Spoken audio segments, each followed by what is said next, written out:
म्हणजेच हिंदू, हे माझंही ठाम मत आहे. मी मागे सांगितले की मी भाजपला सोडले, हिंदुत्व सोडलं नाही. हिंदुत्व सोडणं कदापि शक्य नाही.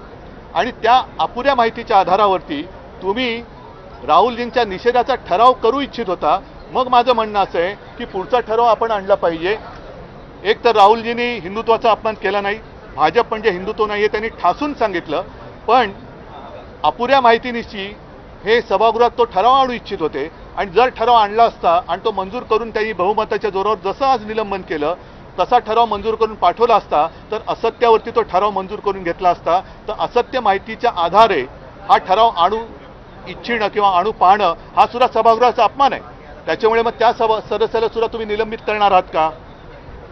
आणि मग मी असं म्हणेन, जो विषय घडलाच नाही, हिंदुत्वाचा अपमान झालाच नाही, मग मी सभागृहाला, दोन्ही सभागृहांना माझी विनंती राहील की लोकसभेमध्ये म्हणजे आपल्या देशाचं लोकशाहीतलं सर्वोच्च मंदिर, तिथे जय संविधान बोलल्यानंतर काही जणांना मिरच्या झोंबल्या, तर ज्यांना जय संविधान बोलल्याबद्दल मिरच्या झोंबल्यात त्यांचा निषेधाचा ठराव, मी तर जाहीर त्यांचा निषेध इकडे करतोय, पण सभागृहांनी सुद्धा, दोन्ही सभागृहांनी तो ठराव मांडावा आणि जाहीरपणाने आम्ही जय संविधान बोलायला ज्यांचा विरोध आहे त्यांचा निषेध करतो असा ठराव मंजूर करून लोकसभेत तो पाठवावा.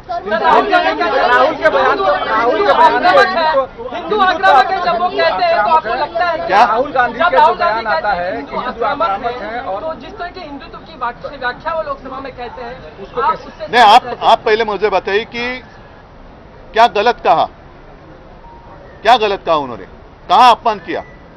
एक तो वो तो बार बार दिखाना चाहते थे शिवजी की प्रतिमा, वो दिखाने के लिए पाबंदी लगाई गई. क्या यही हिंदुत्व है? जय श्री राम के नारे हम भी देते हैं तो वो चलते हैं. प्रधानमंत्री जी खुलेआम प्रचार सभा में जय श्री राम कहते हैं, लेकिन संसद में अगर बीजेपी के अलावा कोई कहे तो क्या वो अपराध है? संविधान को लेकर के जिस तरीके से उन्होंने कहा जय संविधान और उधर से घोषणाबाजी हुई, फिर महाराष्ट्र में विधान परिषद के भीतर जो हंगामा हुआ, इन दोनों को कैसे कनेक्ट किया आपने?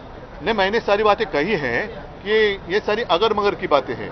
अगर आपको ऐसा लगता है कि कल राहुल जी ने हिंदुत्व का अपमान किया है तो मैं नहीं मानता, क्योंकि उन्होंने साफ स्पष्ट शब्दों में कहा जो बात मैं कहते आया हूं कि भाजपा यानी हिंदुत्व नहीं है. हम भी हिंदू हैं और हम में से कोई भी हिंदुत्व का अपमान करेंगे नहीं और हिंदुत्व का अपमान सहेंगे भी नहीं. और उसमें राहुल जी भी आते हैं जो अपमान करेंगे भी नहीं और सहेंगे भी नहीं. आज जो एक फेक नैरेटिव उन्हीं का शब्द है जो फैलाया जा रहा है कि बीजेपी मतलब ही हिंदुत्व नहीं.